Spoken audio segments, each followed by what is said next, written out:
Merci tout le monde. Dans le fond, j'étais avec Dominique Blouin. Moi, c'est Jean-François Lanoux. Si vous avez des questions, on va tenter d'y répondre. Vous pouvez nous chatter directement sur le chat si vous êtes avec nous sur Zoom ou encore sur Facebook. On a un Facebook Live, donc vous pouvez nous chatter si vous avez des questions. On va essayer de faire ça en 20 minutes. Donc, c'est vraiment quelque chose qu'on va essayer de faire. Puis si vous avez des bons commentaires, n'hésitez pas à nous faire un petit thumbs up sur Facebook, le partager avec vos collègues. C'est toujours intéressant. Dominique, tu voulais nous parler aujourd'hui des tableaux croisés dynamiques. Pourquoi? En fait, je pense que c'est un outil qui est vraiment utile pour les gestionnaires là, pour analyser des données. Puis, on s'est rendu compte qu'il y a beaucoup de gens qui ne connaissent pas bien comment ça fonctionne. Puis, selon moi, c'est essentiel. Fait qu'on veut commencer par ça pour donner des outils aux gens. OK. Puis, ça s'adresse à qui exactement, les tableaux croisés dynamiques? Bien, ça peut s'adresser un peu à tout le monde. Je dirais les gens qui sont intéressés aux données. Là, ça peut être des présidents d'entreprise, des gestionnaires, des entrepreneurs, des directeurs de vente, toute personne qui gère des équipes, là, qui veut avoir accès à de l'information. Je pense que c'est vraiment un bon outil pour tout le monde. OK. Mais comme on dit, il y a peut-être une personne sur 20 qui sait comment s'en servir là, selon ce qu'on voit. Fait qu'on va essayer d'augmenter la moyenne un peu. Oui, effectivement. Puis sinon, toi, là, ou les clients, comment qu'ils l'utilisent, les tableaux croisés dynamiques? Bien, ce qu'on va voir, souvent, ils vont produire des analyses qu'on dit ad hoc. Tu sais, j'ai des rapports dans mon système, mais là, tout à coup, j'ai besoin d'aller voir un peu plus en profondeur. Je vois mes ventes, fait que je veux les voir différemment. Fait que je peux faire ça dans un tableau croisé dynamique, pivoter l'information différemment.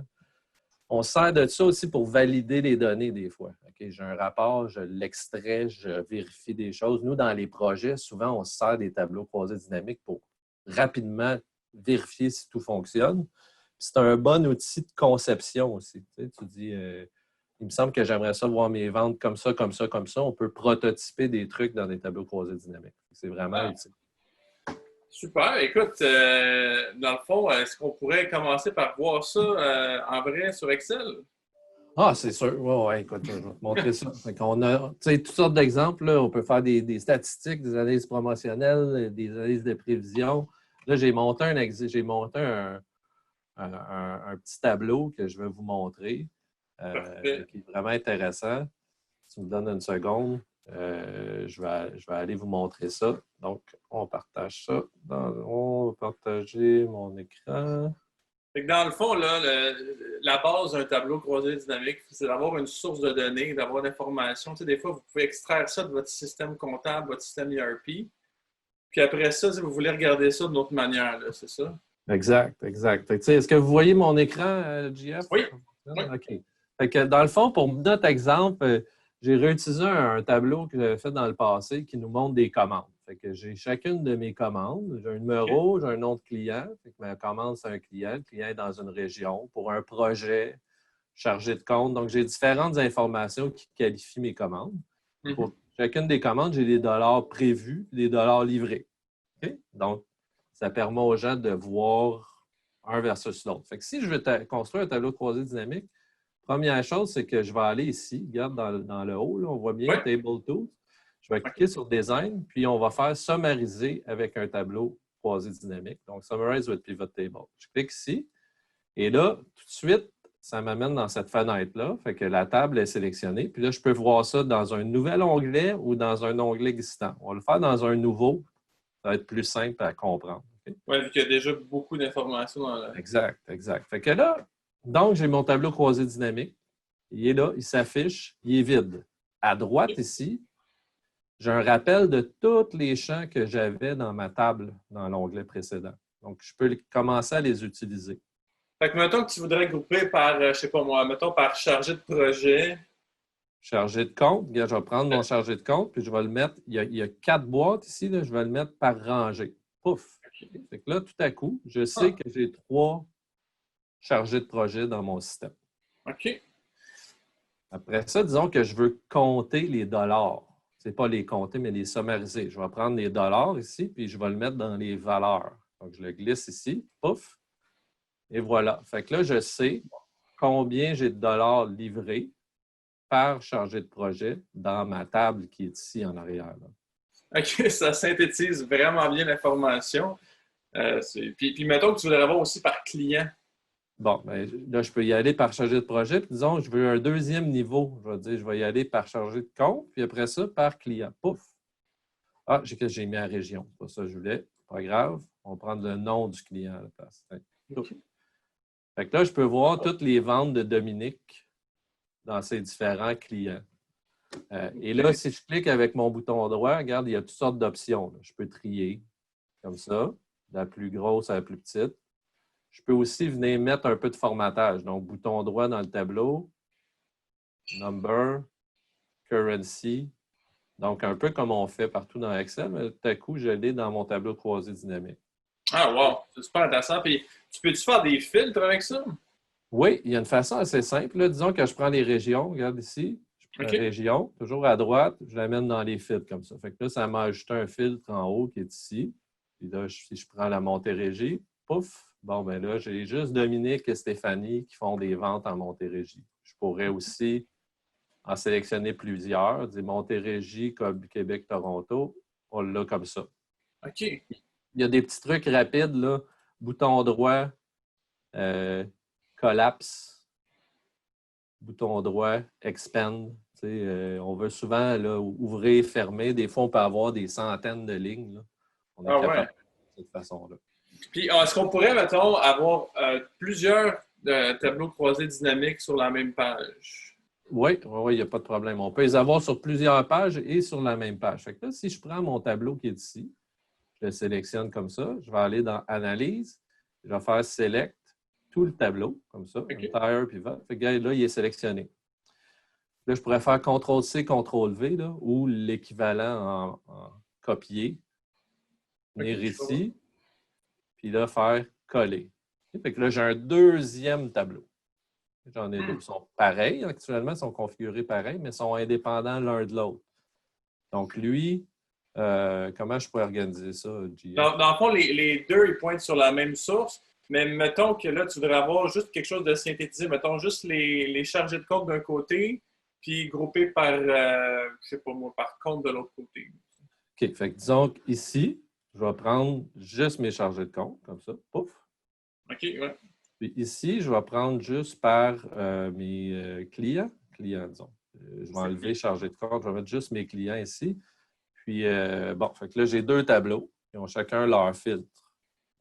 Ah ouais, c'est ça, hein? Est-ce qu'on pourrait... là, c'est ça, ils sont indépendants, là, ce que je comprends, parce que le grand total n'est pas le même. Oui. Est-ce que ça serait possible de faire un seul filtre pour les deux? Oui, regarde, je vais te montrer un truc. On va prendre ce tableau-là, on va le descendre un peu, là, juste pour mettre ça égal. Bon, fait que là, puis je vais enlever ici les filtres. Je les enlève. Ça n'a pas l'air naturel, là, ce que je vais faire. J'enlève ces filtres-là. Il y a une façon pas mal plus intéressante de filtrer, c'est des slicers. Donc, on va regarder. Si je clique ici, Analyse, insérer un slicer, comme ça. Regarde ici, je peux dire venir par, disons, région. Fait que, regarde ça, la belle affaire qui va apparaître. Pouf. C'est beaucoup plus beau. Là, j'ai un slicer de région. Ici, je peux sélectionner comme ça, comme ça, comme ça. Ah, mais là, il y a juste le de gauche qui est appliqué au slicer. Ah ouais, t'as raison. Tu suis, JF? Je vais Pose placer ça. Fait que je vais tasser mon slicer, là, je vais le mettre sur deux colonnes. Là. Regarde bien ça, on va se faire un peu d'espace. Je vais te montrer un autre truc. Dans le fond, si tu as raison, le slicer, il est accroché juste sur ce tableau-là. Tu vois, les tableaux ici, là, le pivot, il y a un nom. Lui. Si je vais dans Analyser, là, il s'appelle pivot 5. Je vais l'appeler pivot chargé de compte. OK? OK. Et lui, je vais l'appeler pivot client. OK? Fait que là, je vais prendre mon slicer ici, cliquer avec mon bouton droit, puis là, il y a des connexions. Ici. Mm-hmm. Fait que tu vois, ça me dit, cette boîte-là, en ce moment, est attachée juste sur le pivot chargé de compte. Là, tu vois? Ah.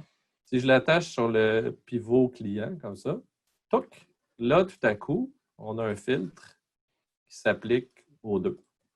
Wow, ça, j'imagine, pas mal de possibilités intéressantes avec ces connexions multiples. C'est super. Écoute, Dominique, tu me parlais aussi tantôt de l'écart d'efficacité des prévisions. Comment tu penses qu'on pourrait utiliser ça avec un tableau croisé dynamique? Ouais, ça, c'est un cas assez typique. Regarde, là, je vais te montrer un exemple.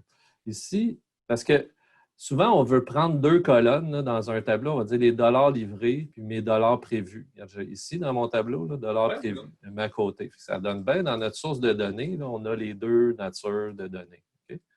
Fait que pour chacune de nos commandes, dans notre système, on a été assez fort pour venir dire on avait prévu livrer tant, puis on a livré tant de dollars. OK? ben oui. Donc, on est capable de mettre ça côte à côte. Fait que là, c'est intéressant. On est capable de dire par client. Je pourrais même mettre, disons, par chargé de compte et par client, les valeurs sont côte à côte. C'est Ben oui. intéressant, mais là, il manque un peu d'infos. Tu sais, si on veut le comparatif, ce que tu peux faire, c'est que tu dis, OK, pour chacune des lignes, je suis allé mettre une formule dans mon tableau. J'ai un dollar prévu, dollar livré. Ça, c'est une formule assez simple, un sur l'autre. Oui. Ça me donne un pourcentage. Si je viens dans mon tableau, que je mets mes pourcentages, c'est cette colonne-là ici, là, Mhm. et je viens le mettre ici. C'est-tu bien ça? Pourcentage livré. Ouais, c'est ça. Fait que, regarde, on a 74, 97, 118. Ah, Bon. ça fait pas de sens, là, les chiffres, là, il y en a un, 25% de fait. Ou Ben, c'est il me semble que ça n'a pas l'air d'être 74 de ça. Hein, Non, c'est ça. pas 98. C'est que, en fait, même si je mets en pourcentage, là, ça va rester pas le bon montant. Là. Regarde, ça s'additionne. OK? Fait que, dans le fond, quand on veut faire ça, il faut utiliser une autre fonctionnalité des tableaux croisés dynamiques. Il faut que tu ailles dans Analyse, puis il y a des valeurs calculées. Fait que, ce que je vais faire, c'est que je vais créer un champ calculé que je vais appeler pourcentage. OK? OK. Livré, disons. Ça, je mets le nom que je veux. Puis ici, je vais faire une petite formule. Fait que je vais prendre mes dollars livrés divisés par mes dollars prévus. OK, je comprends. On refait une nouvelle formule. Ah ouais, OK. Là, les OK. chiffres font du sens. C'est ça. Là, il l'a mis en dollars. Là, je vais le mettre en pourcentage, dans le fond. Puis là, tu vois la formule que j'ai mis dans mon tableau croisé dynamique. Elle s'applique à chacun des niveaux. Il n'est pas en train d'additionner des pourcentages, chose qui ne fait pas de sens. Effectivement. Donc, dans ce cas-ci, Dominique, par exemple, il a livré plus que Martin, par exemple, en termes de C'est ça. pourcentage. Exact, exact. Puis on est capable rapidement d'avoir accès à cette information-là parce que sur chacun des champs ici, si je clique avec mon bouton droit, puis que je vais ici, dans Value Field Setting, il y a toutes sortes d'options. Tu sais, je peux voir des sommes, des comptes, la moyenne, le maximum. Il y a d'autres trucs un peu plus avancés où on pourrait faire des sommes cumulées. Mais l'important, c'est qu'il faut comprendre qu'on ne peut pas additionner, par exemple, des pourcentages. Ça ne fait pas de sens. Donc, on Effectivement, utilise ça dans ce cas-là.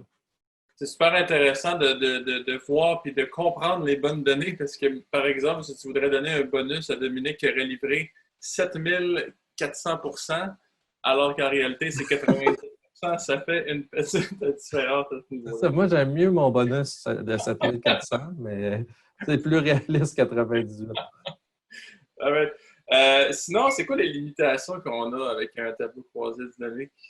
Ouais, il y a plusieurs petites choses. En fait, regarde, j'ai préparé des analyses là, avec la même source de données. Un OK. truc les gens, souvent, quand ils dessinent des rapports, ils s'attendent à un format très spécifique. Avec un tableau croisé dynamique, on ne peut pas faire tout ce qu'on veut. Il faut qu'on fasse avec le format. Fait que, disons, ici, j'ai mes ventes que j'ai placées. Toutes mes mesures, dollars livrés, prévus, pourcentage. J'ai mis mes années-mois de livraison sur les colonnes. Donc, on voit l'évolution dans le temps. OK? Chacun des mois. Souvent, les gens, quand ils font des rapports comme ça, ils vont vouloir venir mettre une colonne là, dans le plein milieu où je mets les valeurs année à date, mettons, Oui. après 4 quarts. Puis des valeurs année à date après, Deuxième après un quart, après 2 quarts. Donc, je ne peux pas faire ça dans un tableau croisé dynamique. Je ne peux pas insérer des valeurs dans le milieu des colonnes ou dans le milieu des rangées. Je ne peux pas non plus aller mettre à saisir des chiffres. Ah, ça, c'est un bon point. Ça, on peut pas. Ça, c'est strictement de la lecture. Il n'y a aucune écriture là-dessus. Là. C'est ça, on n'est pas dans une grille Excel où, tu sais, souvent les gens ils vont rapporter leur vente, ils mettent le nom des clients, puis les mois sur les colonnes, puis ils mettent les chiffres à la main dans les intersections. Tu ne peux pas faire ça. C'est pas comme ça que ça fonctionne. C'est un outil d'analyse en lecture seule. Aussi, sur un téléphone, là, je ne sais pas si tu as déjà essayé d'ouvrir Excel sur un téléphone ou sur une tablette, c'est pas convivial. C'est pas un outil de mobilité, c'est un outil d'analyse pour quelqu'un qui est assis derrière un bureau et qui veut faire un travail d'analyse plus avancé. Ouais. C'est super intéressant. En tout cas, je comprends que c'est vraiment un outil puissant. Est-ce qu'il y a d'autres places qu'on peut utiliser les tableaux croisés dynamiques? Oui, il y en a. En fait, nous, on a un produit là, qui s'appelle Power dans lequel on réutilise les concepts de tableaux croisés dynamiques. Donc, par exemple, dans Power, on a un module de prévision. Okay? Fait que, qu'est-ce qu'on voit ici? C'est un tableau croisé dynamique. C'est mes ventes par mois. Okay? Puis, ici, je vais voir mes clients. Puis, regarde ici, c'est un regroupement de rangées. On voit encore ton fichier Excel là, en ce moment. Ah, ben ça, c'est moins intéressant. C'est sûr que si je partage... OK, c'est ça, tu avais partagé le fichier Excel. J'avais partagé le fichier Excel. Je n'étais pas sûr si tu comparais, mais... Je te montre ça dans une petite seconde. Screen 2. Ah, okay. Attends, je pense qu'on a un commentaire. 2 commentaires. J'ai de la misère à voir les commentaires. Vas-y, Dominique, je vais voir les commentaires sur Facebook. Dis-moi si tu vois bien. Là. Oui, je vois bien.